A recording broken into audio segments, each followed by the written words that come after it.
This is the Horse Radio Network. This is episode 259 of the Dressage Radio Show on the Horse Radio Network. This episode is sponsored by Benefab products.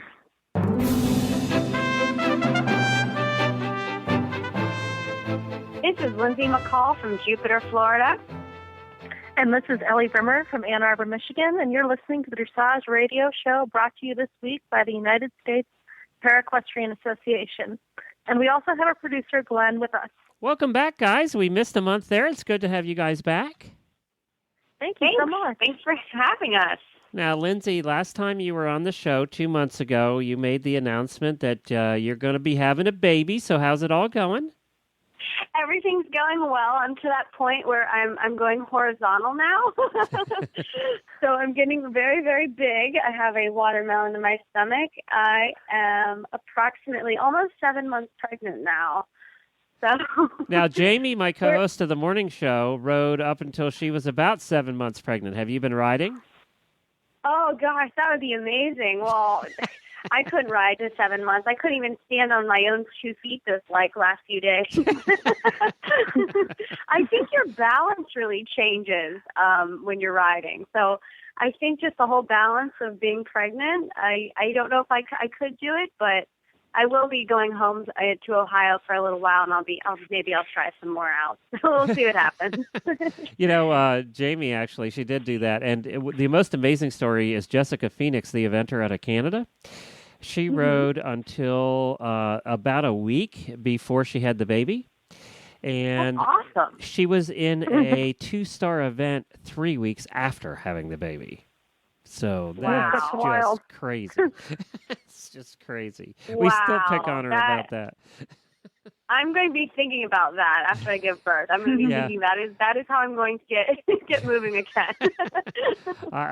That's just crazy. I mean, that is being incredibly fit beforehand and getting incredibly fit very quickly after.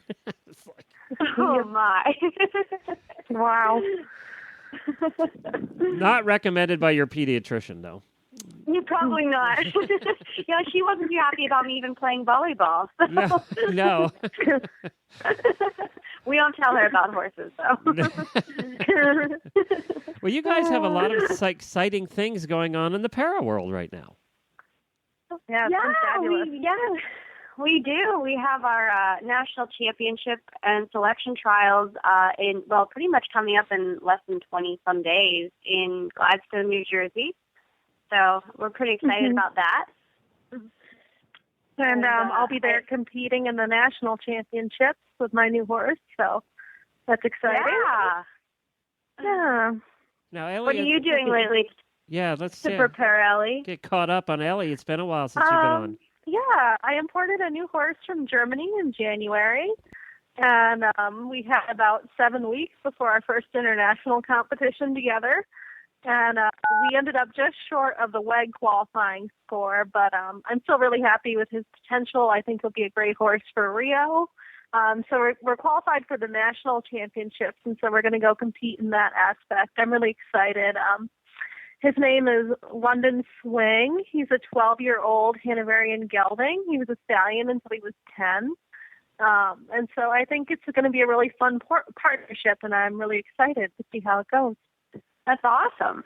That's great. Yeah. It's really important, I think, for our riders to go to the national championships and aim for that first before even trying for the selection trials or the Paralympics. And I think it's awesome that you've qualified, and good luck to you.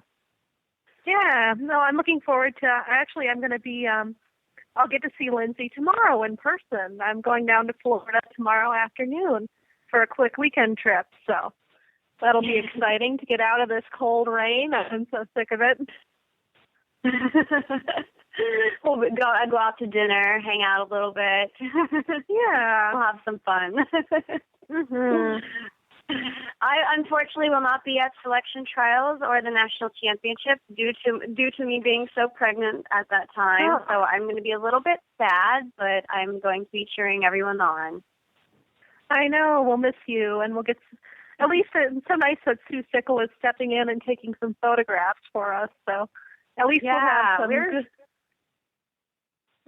We're pretty lucky to have her. So I'm so thankful that she was able to adjust her schedule for us, and because she also does the able-bodied dressage. So I'm excited. Mm-hmm. She'll be there. She'll get some of those photos for us, and we'll have it covered. So very excited about that. Absolutely. I wanted to do a little shout-out to Holly Bergay out in California, because recently, about 2 weeks ago, she was showing in the Prix St. George with Rubino.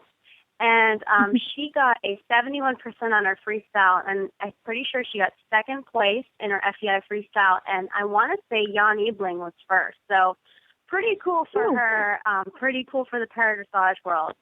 So I was really excited.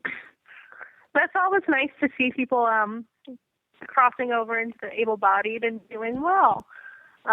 It's great. I'm looking forward. I spent a winter rooming with Holly in California, and I'm looking forward to seeing her again at Gladstone. Well, now that she's kicking butt over there at the FEI level. Yeah, for sure. And I also heard from some of the judges after that show that they were really impressed with para-dressage. So I think that is very awesome in our book.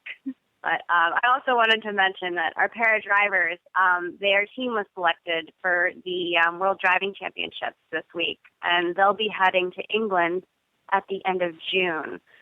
So I'm looking forward to hearing about how they do as well. Oh, excellent. I know we'll all be cheering them on.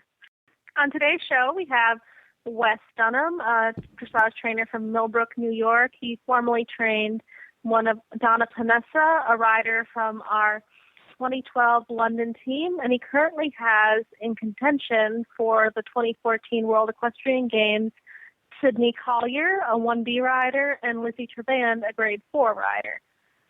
So we'll look forward to chatting with him and seeing how he's preparing for the selection trials.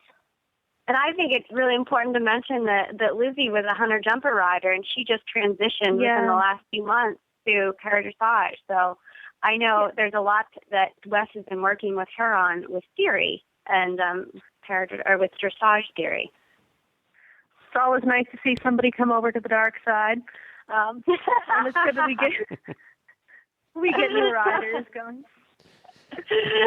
And our second guest today is Kai Handt, and he is our chef de keep of the U.S. Para-Dressage team, and he's been watching our riders over the past few months, seeing how they're transitioning, and he's also been working really hard with the Veterans Program, and he's doing a big Veterans weekend coming up in just a few days. And we talked to him a little bit about where he sees the team going in the future, and then a little bit about the veterans as well. Well, it's been great to have Kai on the job these next couple months, and we look forward to seeing what he has for us in the future. So, Wes, you've been with Para for a number of years. You had a rider at the London Paralympics, and you have two riders that are prospects for the Normandy World Equestrian Games. And these are two different riders for you. You have Sydney, who's a 1B, and Lizzie, who's a grade 4. How do you feel? What are the differences between coaching a lower grade rider and higher grade rider? I find that so far there's not a whole lot of difference, because it's not much different than training somebody at training level and someone at, let's say, Prix St. George, for instance. It also goes all the way back to the amount of theory and knowledge that they have within dressage as a discipline. So, for instance, Sydney has quite a bit of theory and knowledge with the dressage, and we spend a great deal of time working on application of theory. And with Lizzie just coming out of the jumpers and the hunters, very gifted rider, but not with a lot of theory behind her yet. So she's been like on a crash course on the theory behind dressage and the application of it.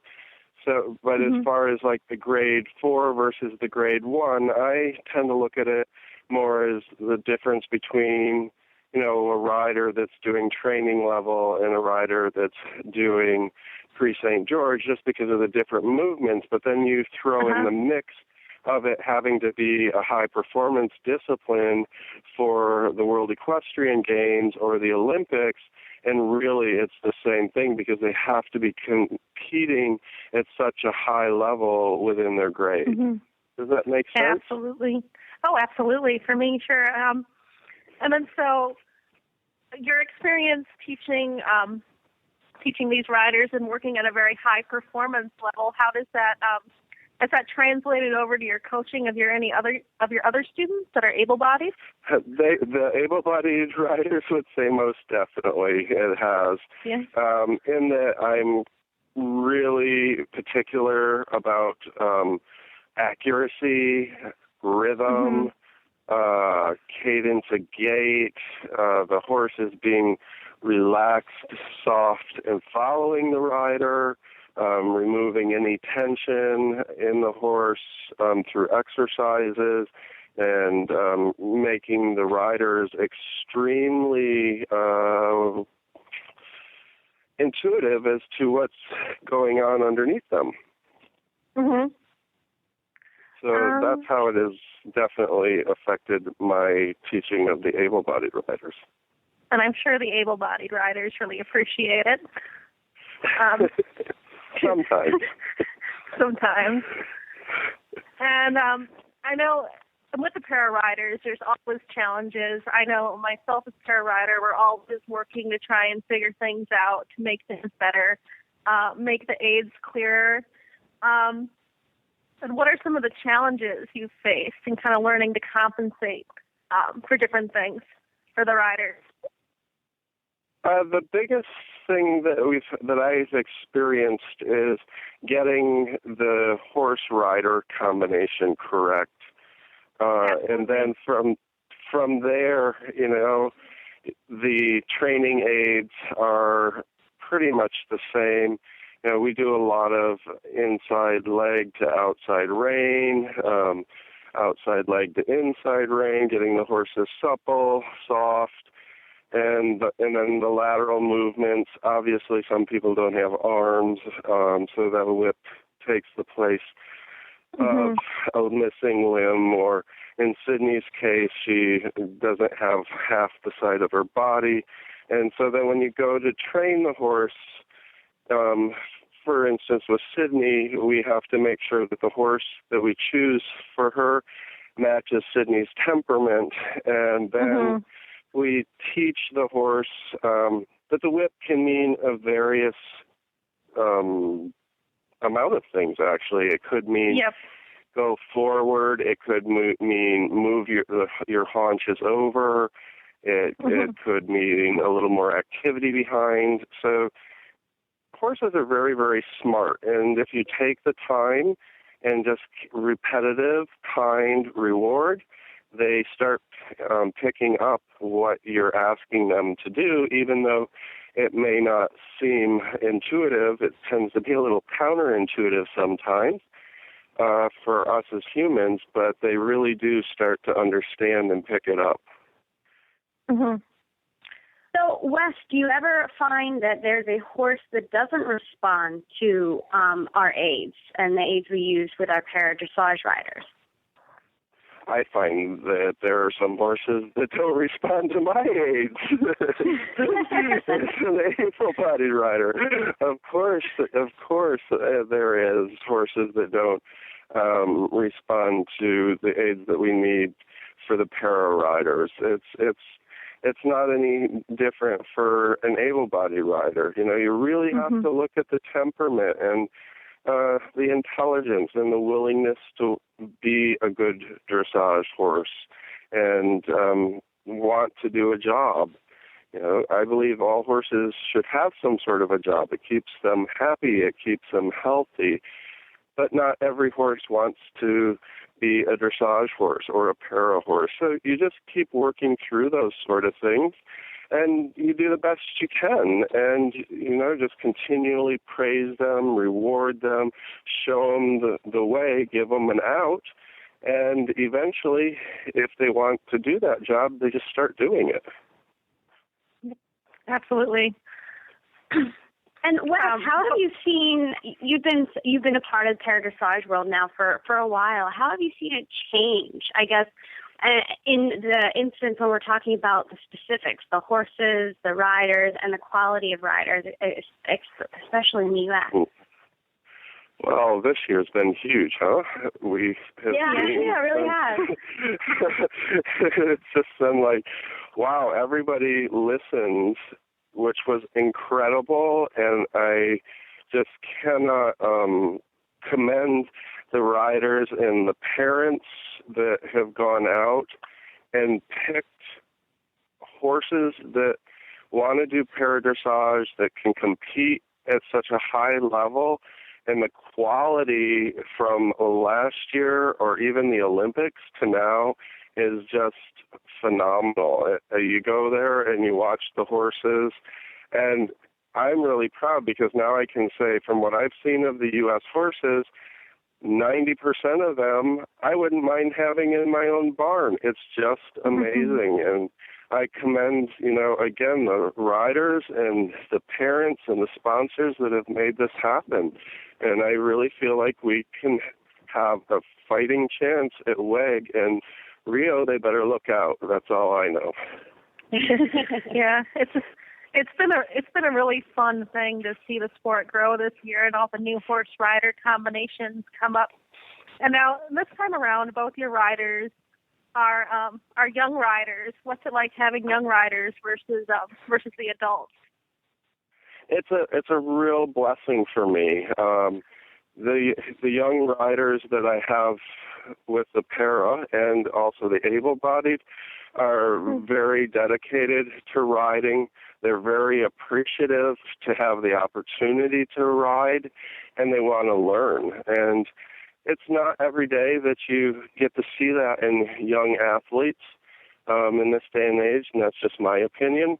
But to have that, to be blessed with two para young riders that have that mindset is just the most incredible thing. And what it does for the adults in my barn is it gives them the chance to give their own wisdom of how they've been riding and what it's like to come up through the ranks and own horses. And they get to see, a little bit of themselves when they were a kid and riding and getting to see these young riders being given opportunity and knowledge that myself included didn't get at that age. So I'm really excited for our sport because they're going to be so much further ahead than I am as an adult with my knowledge at their age. So it's really exciting. And it's really exciting as a trainer too, just to see that, and you can give back. You're giving that back to those riders. That's wonderful. Absolutely, and I can't stress enough. My young riders are required to be at the gym. They're required to give back to the community. And as public speaking, they have to take classes in that. And go and speak to local 4-H groups, encourage other riders to ride, to support para, to be fully rounded individuals. And that's just such an important part of dressage as a sport as a whole, not just para. But it's definitely something that I think as trainers, with athletes that are trying to make teams in the international venues, that we really, especially the young rider ones, we really need to instill that upon them, that they're being given an opportunity and chance, but they need to give back. And I just wanted to say that. Now, the national championships and the selection trials are coming up very, very quickly. What are your kind of final preparations going into that for your riders? Well, unlike when we were going to the Olympics, we were this go round's different. We have different horses, and they have different riders. And so our plans are that we start showing this. We obviously were in Florida. We came home, recovered. And the horses are looking great. They're going well. So we're going to start this weekend, and we go every weekend right up to selection trials. We have, a young horse that Sydney rides that is super, super talented, so he needs to be on the roads seeing things, and he's wonderful. And then we have Lizzie, who is gaining knowledge like a sponge, but now I need to present her time and time again in that dressage ring so it becomes second nature. And so that as she goes to make corrections, she doesn't have to think about them. It just becomes muscle memory. So that's our plan, and we'll see what happens at selection trials. But we're going to give it a good run. I know. I look forward to seeing you there. The same. Yeah, it'll be really fun. It's so nice. We have so few opportunities for us to get together as a group, and it's very exciting that I know Sydney is in very close contention for one of the team spots, and it's been nice to see her develop as a rider over these past couple years. So, Wes, you were talking about how it's really important to keep one of your horses on the show schedule and keep Sydney out there. And I know Sydney just went to a horse show, and she used the grant from the Jonathan Wentz Memorial Scholarship Fund. And I wanted to hear kind of your input on that, because that was pretty exciting for her to win. Yes. So with Sydney's horse having her original horse that we purchased as a prospect for Rio, and he was doing phenomenal last year and way past what we expected of him, which has been a great thing. He had a little hiccup in his program and had to have some time off. So Sydney has a friend of Kai Handt that lent her a horse in Texas, and then one of my customers here in New York bought a new horse, and Sydney has use of that horse. And so she has this interesting, wonderful problem where she has one horse on the East Coast and one horse on the West Coast. And, it's a struggle financially for her parents, but thanks to the John and Wentz program, she was able to go to the West Coast this last weekend and compete the horse in Texas that she's bringing to selection trials. And she ended up reserve FEI freestyle champion, which was just a great thing for her and a wonderful boost going into selection trials. That's wonderful. That's so exciting. Awesome. Yeah, well, we're very excited. Well, I look forward to seeing both horses and seeing Lizzie and you guys all very soon. And thank you so much for being on the show with us, Wes. And we look forward to the future.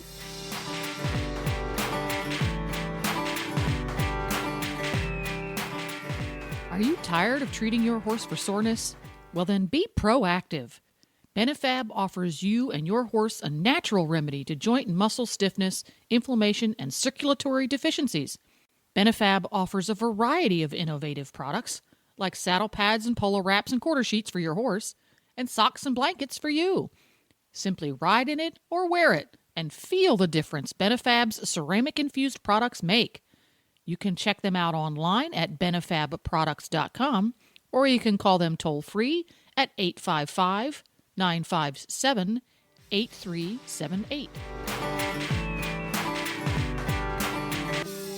Up next will be Kai Handt, who's our chef de keep of the U.S. Para-Dressage team. Kai, thanks so much for coming on the show today with Ellie and I. You're welcome. Great to have you. So I want to talk about what I want to talk about is how right now you're preparing the riders for the wake selection trials that are coming up in the national championship. Okay. A short feedback on what happened so far. Currently, I think we have 23 riders qualified for the national championship, which is significant more than we had in the previous years. We have 14 riders in the top 85 in the FEI World Ranking List. We had one rider in the top 100 last year in the World Ranking List. And currently, we are currently in second place US team in the FEI World Ranking List. Last year, 14, we were second last. So our riders are doing extremely well this year due to the fact that they have been competing at our national CPEDIs, and we're trying to push that issue more, that they go more to national CPEDIs. We need to support the organizers, need to support for the nationals. We are having a seminar set up. Currently, we have a seminar starting this Saturday for the Wounded Warriors program, which will be at my place. We seem to have a very good resonance on that. So we don't know how many we expect, but the Kiki, who is the person in charge of the Warrior program, told us that she has already quite a few applicants for that. So we're hoping we get a pretty big crowd here, plus a bunch of sponsors and supporters, everything coming out too, to take a look at that. The riders are all currently with their trainers. Everybody knows that I'm national advisor. I'm in charge of coaching the coaches, all the individual riders. But the way it looks right now, everybody's been competing, which we highly recommend it to everybody. They do go to horse shows. So I think in the last 3 weeks, everybody that competes at the national championships and in top rankings has been competing successfully. They've been going to local shows. A couple of riders have been gone to Europe, have competed over there. So we're going to start. I'm going to be up there on Thursday before the championships and hope that we get everybody a little bit tuned up before we go into the actual championships. I'm pretty excited about it because we have probably 4 times as many riders competing in the 70s now as we ever had before. So they're getting very competitive on the international level and the worldwide level too. That's great. And as you were saying, a lot of our riders have been on the road lately nationally. And what is so important about our riders being out there nationally and maybe not necessarily going overseas if they don't have to? What's important for our riders to be doing that? Well, the riders need to understand that judges are humans too. And if you're not right in front of the judges have never seen you, have never compared you to anybody. You are not in the ranking list, which the FEI ranking list doesn't for the individual ranking. It doesn't matter what horse you ride. You can ride as many horses as you want, get points for everybody. So if you want to go up in the FEI ranking list, get a bunch of horses, compete a bunch of shows, and you got to move up in the ranks.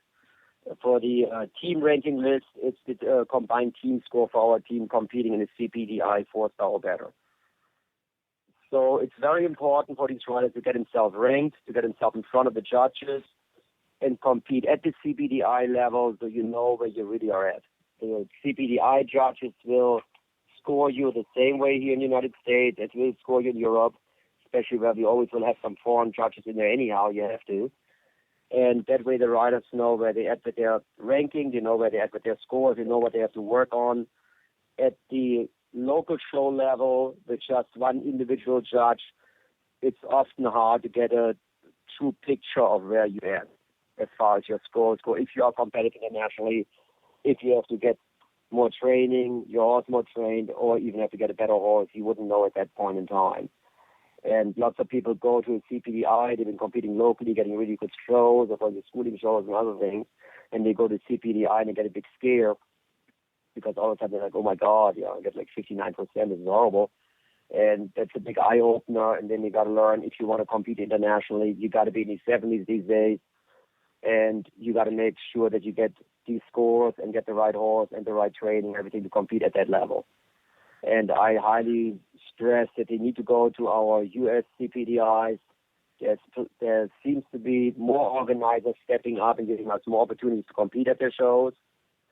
And so we hope for next year that we really increase the amount of people that are going, because we're looking at an Olympic year, planning ahead for 2 years for 2016 for Rio de Janeiro. We need to see that we get the U.S. team ranked as high as we can and get as many people ranked as high as we can. So they're looking good for Rio, where we hope we're going to get a medal. Yeah. Yeah. So now we've had a lot of new horses and riders that are going into the selection trials for the WAG. And how do you see that forming a team? Well, obviously it's going to be. How do you see that leading a bunch of new faces over into the competition? Well, currently our team selection criteria has not changed from the London Olympics. So we would take the top 4, I believe, in the qualifying criteria. They already had to have. Let me step back a little bit here. They already had to have a 63% in XCPEDI to even be eligible to compete in the WAG trials. And the ones I think we have 15 right now. They make the criteria. And of those 15, the top 4 will be chosen to go to the World Equestrian Games. And according, we will have a veterinarian there, our team vet. Duncan will be out there, Duncan Peters, and we'll inspect all the horses. Plus, I think we're doing mandatory drug testing for everybody. So once they pass all those criteria, they'll be eligible to go to the World Equestrian Games. And what are your goals to accomplish at the World Equestrian Games going forward? We have a very new team. We have some very new riders. I think I'm at the job for 45 days now. So I didn't have too big an expectation when we started because last year, like we said, we were number second last on the world ranking list. We only had one rated rider in the top 100 in the United States. Now this year, World Equestrian Games comes along. All of a sudden, we have a very large amount of very good new talent coming out. We had a very good showing in Florida. We had a very good showing in California. The U.S. team won in California. We are currently second in the world ranking list, so we moved up quite a bit. So I think our chances for the World Equestrian Games are looking better and better. We have some good young horses. We have some good seasoned riders, and we have a large amount of very good new young riders. And I think we should have a quite competitive team for the World Equestrian Games. And I always hope to get a medal. So we'll see if we get our team together good. If we have a strong team competition, our scores are good enough, we hope for a team medal. And the individuals are going to be tough, simply due to the fact currently most of the British riders are showing in the 80s. They brought their B team to some of the European shows, and they were still winning everything. And some of the other European countries are getting very strong. Denmark is coming back. They're a little bit downer, but they're coming back right now. Germany hasn't shown that much, but they're picking up pretty good too right now. They have a lot of new young riders in Germany too. So those are like the 3 top teams in the world over the last years. Canada currently is number 1 in the world ranking list. They did beat us by a tiny little bit in Florida, but we're jumping on their heels pretty good. So we hope that by the WAG we have everybody very competitive and have all the horses competitive and arrive with a very sound and competitive team over there. Excellent. Sounds like a good plan. You were talking about the young riders, and I've heard that in 2015 that we are going to be able to include the Para-Dressage young rider team in the North American Young Rider Championships. Is this true? I'm not fully aware of that yet. I know we did 2 years ago with Jonathan Wentz, 3 years ago, sorry, with Jonathan. We did a demo event at the North American Young Rider Championships. So I heard there's talk about it. They want to add it to it. Canada is a big supporter of that. They have a large junior team. The U.S. has quite a few young riders coming up now too. So I hope we get included. I haven't gotten any confirmation on that yet. I know that it's in the works right now, and the committees are talking about it, so I hope we're getting them in there. That would help the sport a lot to get more people from the base and get more young riders and upcoming riders involved at an earlier age for the sport, which is until now kind of handicapping us. If you see the British team who has 800 riders at the national championship, to the fact that they start their kids off when they're 5 and 6 years old, and we don't really have any competitive dressage programs for the kids to ride in. Our program is already started at the international level, which is age 17, so we don't really have much going on as far as the kids go. The kids can be able to compete or getting into the program, and that's really something that we need to have due to the fact you need to raise your own young riders, your own competitive riders. And I'm a big supporter of getting a larger base of riders there, which will make in the end a better team because you simply have more to choose from and you have a broader space that you can pick from. Now, in addition to hopefully expanding to the North American Junior Young Rider Championships. What is the status on trying to move forward and including us in the Pan American Games? The Pan American, it's called the Para-Pan Games. They will be back in 2015 in Toronto, Canada. We talked to the organizer. They maybe, willing to give us a test event out there, but at this point, they're not really willing to add Para-Dressage to the Para-Pan Games, which is surprising to me because the Para-Pan's been around for a long, long time, but they never had any horse events in there. So it's a very big cost for the organizer to add horses. So I think they're not really happy about adding that. But the test event is a good start, and then we hope we can work together with the Canadian and the Mexican team. We make a little pressure on them and hope that we can get them involved and add it to the Para-Pan Games. That's what we need to do in North America. We all need to get involved and put our thoughts together and get some more shows under our belts and get some more 3-stars within the North American continent. Yeah, that's correct. And it's getting easier now since the U.S. judges space has gotten quite a bit bigger now since I started in this, 6 years ago. We had, I think, one para judge. I think we're now up to 24. They're not all 3-star above, but they're on the works. We're getting a lot of interest from different judges. They are interested in the sport now. The publicity is getting bigger. We've picked up some very, very exciting sponsors this year. There's a lot of support there. We're working very good with the Wounded Veterans Program of America. So there's some support there too. So we're obviously getting some support coming in for the para sport now. The base is getting bigger. The advertising is getting bigger. We hope we're getting some TV and radio coverage on this more on national TV and radio. And that they get more sponsors and have more events available and making the events more interesting to the organizer, which simply the organizer needs to break even on these events. They don't want to sponsor and pay for them all the time. But if you got a broader base, in Florida we had 25 para horses. We were the biggest group out there. So at that point, if you get the California event and some other ones to add to it, kind of the same size, then the organizers will be very happy to run these events, and it will be better for everybody. Plus, it will raise the level of competition, which is always a good thing. Yeah, and you mentioned the Veterans Program. I know you have coming up, you have a Veterans Weekend, and we have a couple of veterans on our team, including Derek Perkins. And tell me about what's happening this weekend at your farm. We organized it with Kiki, who's the head of the Air Force Wounded Warrior Project, since Derek Perkins is a Wounded Warrior and is currently in the world ranking list and trying out for the WAG. We got this thing organized. We're starting this Saturday at 12 o'clock. We will have Wounded Warriors coming out. We invited the other armed services too. So we will not just have the Air Force, but the Army and the Navy involved too. I don't think the Navy is too far away from us, but the Army showed some interest in it too. So we have demonstrations coming up. I have a couple of our U.S. team members out here. They will ride demonstrations. We will do some able-bodied demonstrations. We have Mrs. Wentz out here, who will be one of our national classifiers. She'll explain the classification process for everybody. We're going to give a seminar and an introduction to Para-Dressage, so the Wounded Warriors, what is available to them, that we are the only horseback Olympic discipline available to them, and hope we get a big turnout on that. It will go afternoon. We have quite a few sponsors coming out. We have some current sponsors and some new ones interested in the sport. They're coming out to look at the whole thing. So we hope we get a good turnout on that, and it's the first time anybody's doing something like this. So we hope we get a good start and make that an annual or biannual thing, and hope to have the same thing in different parts of the United States. We're trying to get other centers and more coaches involved into the program now.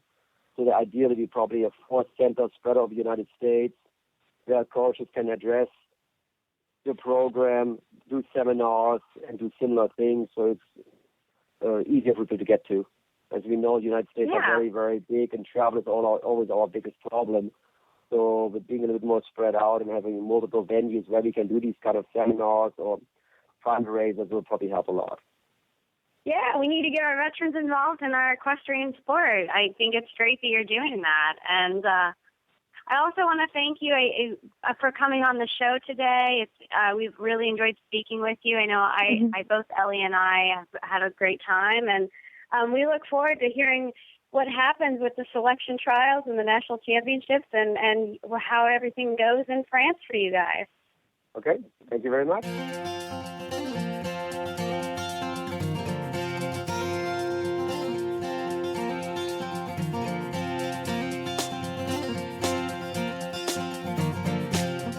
Coach Jen here, host of the Horse Tip Daily Show on the Horse Radio Network.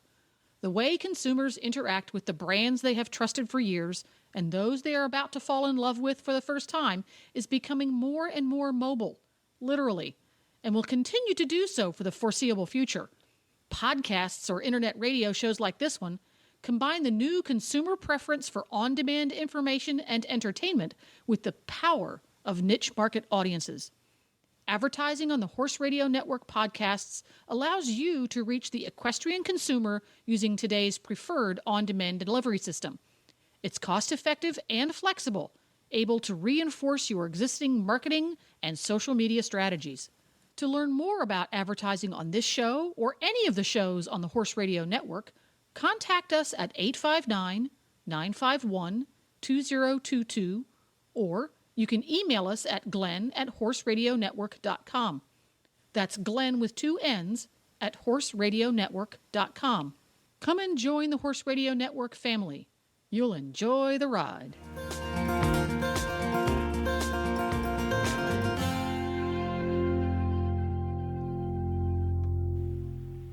Listen to all the shows on the Horse Radio Network on the free phone app. Go to the iOS or Android App Store and search for Horse Radio Network. You can find our show notes and links to today's guests on the website at dressageradio.com. Like us on Facebook, just search for Dressage Radio Show. Follow us on Twitter at Horse Radio. You can learn more about the United States Para-Equestrian Association at uspea.org and on Facebook. Don't forget to check out all the other shows on the Horse Radio Network at horseradionetwork.com. And remember, one man's wrong lead is another man's counter-canter.